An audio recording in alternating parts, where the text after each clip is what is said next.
Salute to all the real ones out there. It's your boy Mike coming at you again with another video. Y'all like the content that I've been dropping, the direction that my channel is going in? I need you to like, comment, subscribe, and share my videos with anybody you think may benefit from them, alright? Now, today's topic is going to be called Labyrinth of Enlightenment. Labyrinth of Enlightenment, alright? So, let's go ahead and jump right into it. So a labyrinth is considered from dictionary.com to be a complicated, irregular network of passages or paths in which it is difficult to find one's way. A maze would be another way to call it. Enlightenment, is my definition, is insight and arrival at a level of knowledge that can shift your current paradigm. So think about that. Like, the title alone says a lot. You know, a labyrinth of enlightenment, because you have to go through like a really intricate, hard to navigate path in order to reach a level of enlightenment in life. You know what I mean? Whether it be through hard experiences or trauma or epiphanies, dreams, you know. So I just want to talk about like the enlightenment phase and like how you get to a certain point. And I'm just giving you like basically things that have happened to me that brought me to the current level that I'm at. All right. So I'm of the opinion that life itself is somewhat of a simulation where we are spawned out of an internal consciousness and brought forth into this realm to express our distinct version of that which or whom created us, i.e. the Most High. So I think the point here is that we're all here for a reason, and I would say that reason is multifaceted, which is just love, purpose, and oneness. All right. Now in that, I feel like you have a gift that's been bestowed upon you by the universe or the Most High, and it's on you to cultivate that gift in order to bring it forth so that other humans can benefit from your talent, you know? And I just think like we all have a responsibility to self-actualize in this life, you know? So that's where the labyrinth comes from, because it's not going to be just a one-stop shop. Like, you're not just going to travel in a straight linear path and make it to any point in life. Like, everything in life is going to give you ups, downs, disappointments, periods of joy, periods of anguish. Like, you're going to feel all of your human emotions. Every word in the lexicon you will go through at some point in your life, you know? So religions, if I talk about them, I think were developed as institutions to regulate the conduct of people and to deter them from wreaking havoc and acting in ways that are opposed to their higher selves. All right. Now, if you guys think about what I'm saying with the higher self, I really feel like all of us have a higher self. That's what your intuition is. That's what your moral compass is. When you know something is wrong and something inside of you feels disgusted, I think that's your higher consciousness. And your higher self is basically wanting you to overcome your animalistic, lower animal nature, like urges. Like, so for example, just case in point, I'm married, right? Now the right thing would be for me to not step out of my marriage and have sex with another woman, you know, like sneaking off to basically do something behind my wife's back. Ideally, I shouldn't do that, right? And if I did do it, I'm pretty sure there would be a feeling of guilt and or like this panic, like, ooh, I gotta watch out, like I hope I don't make a misstep. I hope I don't miscalculate something here and get caught. But you wouldn't have that feeling if you're doing the right thing. You wouldn't worry about getting caught if you're doing the right thing. So where are these feelings coming from? Obviously your higher self, right? Now, I think religion was kind of created to regulate that. But the point I'm trying to make is evil tends to gain power over individuals who lack some type of moral compass, right? So left to their own devices, these people with no spiritual authority and or guidance, they may lead themselves and others into ruin. So evil can permeate out of everything, especially religion. So like think about the person who you know without religion, without like that shield of that they're pulling up at every single argument about how they're a messed up individual. Without that to protect them, most people, if they couldn't run to a religion, they would literally be some evil ass people. Like without the shame or the fear of them burning in hell for eternity, like they would have no inner compass on righteous behavior. So I understand the need for religion because that honestly by default keeps a lot of people from just going to the evil side of things. But the fact of the matter is there's good and there's bad in every group. There's corruption in every place. At the end of the day, we're living in a world that is a realm, and humans are a part of that realm, and all of us are having different parts in our journey. Like I'm not as enlightened. I'm way more enlightened than I am now than I was when I was 19. You see what I mean? So when I was 19, maybe I did more harmful things unknowingly or unbeknownst to myself because I was ignorant to the level of knowledge that I'm at now. But putting it all in perspective, where I was at 19 is probably the pinnacle of where some people are morally, even though they're older than me. You see what I mean? Like, this is why I understand the idea that age is nothing but a number. In a way, it kind of is. It doesn't guarantee maturity. It doesn't guarantee enlightenment. Your experiences and where you are on your journey will guarantee those things. But an 11-year-old might be more wise than a 15-year-old. A 15-year-old might have way more life experience than a fucking 30-year-old.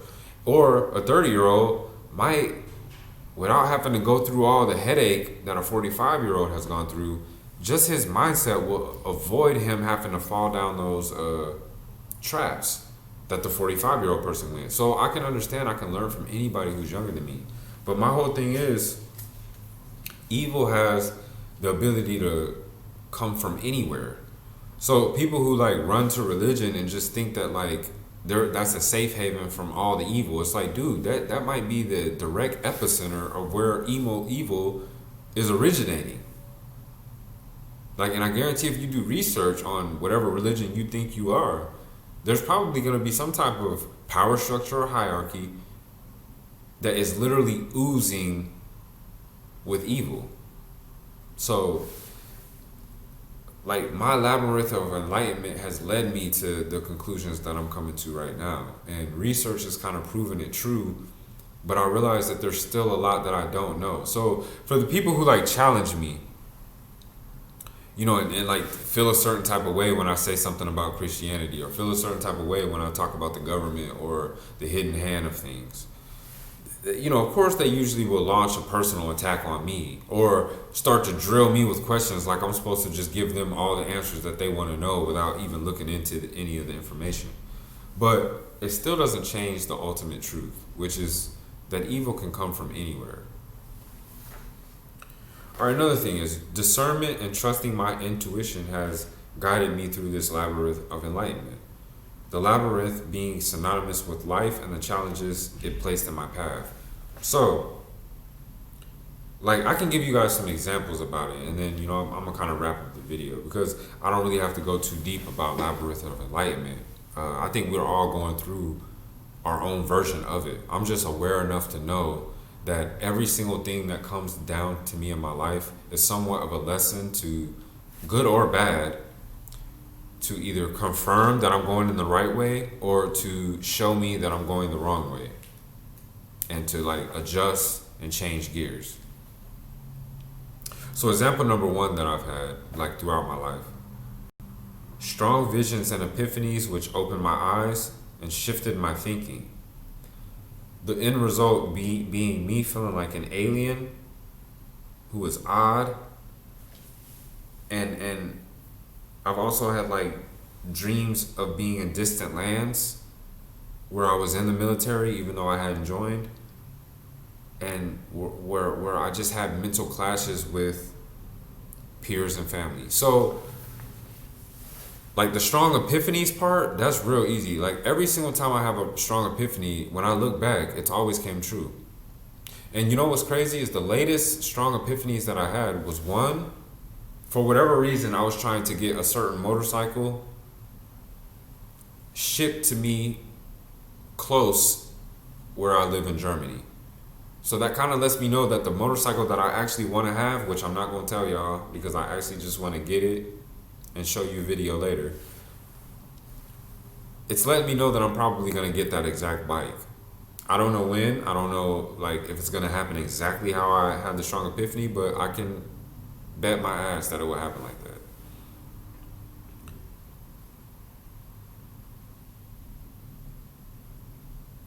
Also, like sorry for the long pause, but also for like the feeling of like being an alien. I've had that ever since I was a young kid, because I would get around other kids and I would just see that what they valued and what was dominating their thoughts was totally different from what is going on in my head.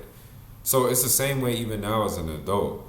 And I'm not gonna say I have to stomach social interactions, but I will say it's like I've said in previous videos, when I do get into a social interaction, I feel the need to like recharge, and I feel like happy when I'm by myself again because I get the opportunity to be left to my own devices and actually do things that are a little bit more productive than what I could do in a group or with another individual. Mental clashes with peers and or fam. You know, that's always been like a lifelong thing with me because once again I think different. So what other people are valuing, when I tell them I think that's bogus, or you know the dude is thirsty for some female, man, she's so hot, oh man, I would do any, oh I drink her bathwater, and then here I come with my sarcastic remark like, whoa, like you over here worshiping some chick, like you don't think you could find a better looking female than her in any mall in America? Oh no, like that's how I just know like I'm deeper into this maze of enlightenment, maybe even further along than a lot of other people. And not to toot my horn, but that's okay. Poignant and keen perception. Basically, I've had a lot of profound realizations from movies, life, and culture. So if I just take the movie route, right, explaining my Labyrinth of Enlightenment, I already had like a real spark when I seen Friday.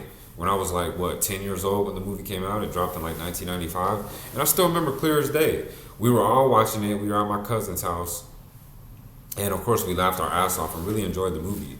But I just couldn't shake how I thought about the movie at the end, which was like, it's kind of sad to me that Smokey and Craig literally almost got killed over $100.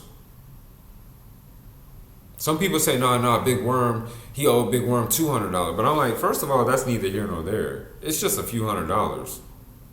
But second, he didn't owe $200. He owed $100. Because if you remember, Smokey had $100. And he tried to flip it upside down and act like he was still counting. But they were asking everybody for $200. But if they actually only needed $100. So they were about to get killed for $5 $20 bills. Like, do you know how sad that is? And I just had like an awakening right there where I just thought to myself, like, dang, like, we're kind of petty. Like, we're about to, we think so small. Like, this isn't even real money. And I come from a family like where that type of money back then was like a big deal.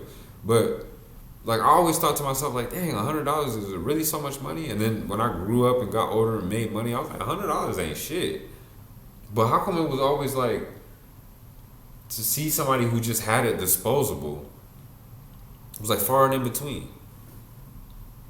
Life. Seeing people go to jail, like life examples. Seeing people go to jail selling drugs, but they didn't even really amass any real wealth from taking the risk. So you would think like, you don't went to jail. You know what I mean? You've been out here taking penitentiary chances. Like, I would think that like somebody's college got paid. I would think that like, you know, somebody got thousands of dollars on deck. I would think like a house got paid or a business got started, but that's never the case.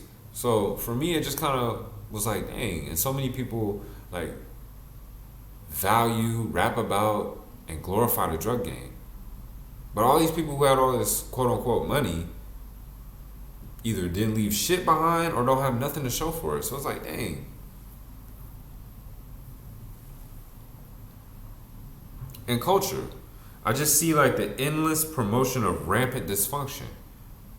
Like it's songs about I got a baby mama. Oh, it's songs about like WAP.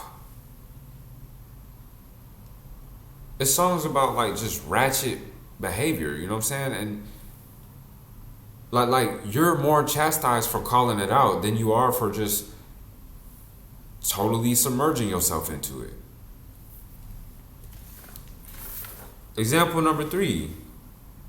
Me being in the military was another thing that like was a critical point in my labyrinth of enlightenment, because I realized I was part of the most powerful gang on earth, and it woke me up to the ways of the world. It also helped me to understand dynamics of power, like how governments are really function, how they really like are Machiavellian in their application of war tactics, you know, and it's so much deeper than what the public ever can come to realize. Example 4 would be the rabbit hole. Me just jumping down into the hole of information that exposed me to the shadow government, propaganda, Hollywood, the occult, the Vatican, as well as the royal families. And just seeing how everything is like a real intricate system, a well-oiled machine that most people are totally oblivious to the fact that it even exists. And last but not least, a key thing in my labyrinth of enlightenment has been coming across MGTOW and the red pill ideology. Basically content about women, dating, marriage, relationships, and female nature. And extras that have basically given me a lot of enlightenment or brought me to this level that I am now are diet and you know, really understanding like whatever I consume, and that's food, music,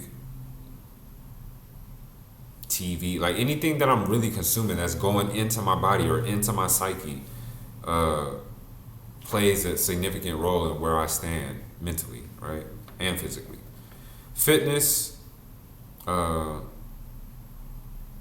living in Germany, you know, as an American, that's woken me up and like really expanded my horizons. And last but not least would be actually seeking help, personal therapy. So that's neither here nor there. Like, comment, subscribe. Labyrinth of Enlightenment. I appreciate y'all for watching the video to the end. Know that I'm gonna come with some more fire content, but yeah, you know what I mean? Like all of us are on our own journey trying to get to the biggest, like best version of ourselves. So for all y'all that are actually taking care of that, stay motivated on your journey. Understand it really is like a labyrinth of enlightenment, and all of us are at different stages, but we can help each one teach one. All right, so like, comment, subscribe, and I'll holler back.